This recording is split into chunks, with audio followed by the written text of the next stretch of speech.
What is up, YouTube? It's your boy Robski, and I looks like I got Halloween colors on today, even though it's the middle of July. Gonna be a hot one today. Over 107 supposedly here in the Boise Valley. I haven't been on YouTube for a while, and I do apologize about that. But I am coming back with yet another book review. I just finished completing. This will be my 18th Stephen King book, and the book is called Needful Things by Stephen King. This one clocks in at 689 pages. Okay. Couple of things about this book. So it doesn't really have much to do with the Dark Tower, even though there is some references about that. But overall, I think this is a solid read. Basically what happens is, and again, I'm not going to have any spoilers, but it's in Castle Rock, is a notorious town where a lot of his other books were taking place. They have one of the protagonists is a cop named Alan Pangborn. I think that's his name. Just a second here. Alan, let me see here. Come on, where's it? Yeah, Alan Pangborn and his wife Polly. And then there was a kid named Brian who had he collected baseball cards. But so anyways, you're in this town. You got Alan Pangborn, the cop, and a bunch of local characters.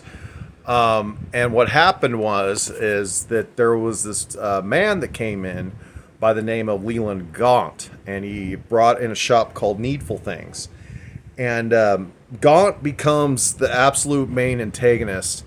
And it's really cool because it's like this guy, you'll have all these people come across his shop, and they want to he knows like what they want, deep inside their soul. Like one woman was a big fan of Elvis, and then when she came in, he had this Elvis picture, and it made it feel like that she was actually dancing with Elvis.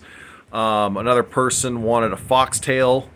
Another person wanted a fishing pole, and so the guy, he just knows when the customers come in, he knows what they want to order. Well, this Leland Gaunt, who's really a some sort of like lizard demon. He looks like a man until you look in his eyes, and you just get this weird vibe. Well, he comes in and he'll know what you want. This kid Brian, he wanted this baseball card, Sandy Koufax baseball card, but Leland Gaunt, he says, well, you always have to negotiate with him. And he always asks, well, how much do you think it's worth? And he always has these people play pranks on each other. So in order to get what you want, the desires of your heart, at this shop called Needful Things, you have to play a prank on somebody. And so what he would do is have this kid start playing this prank on this big Polish woman named Wilma.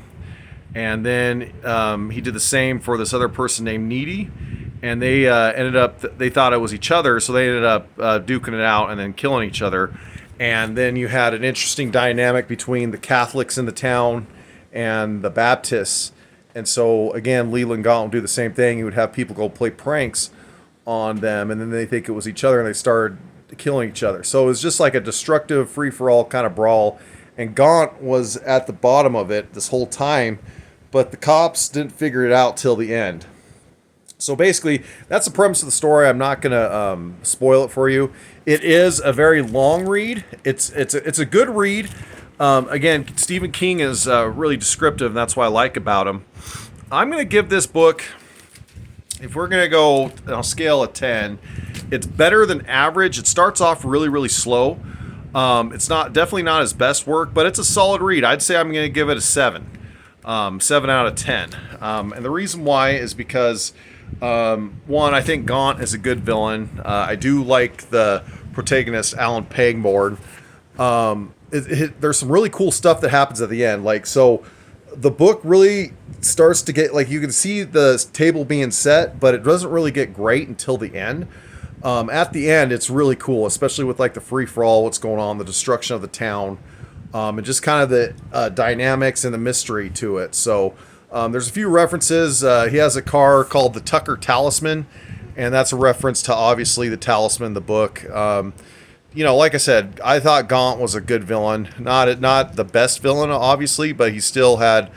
He was a really good villain, and it was an interesting book. So again, Needful Things, 7 out of 10 stars. Robsky approved. It was a lot better than a Buick 8. Definitely worth a read. Kearns out.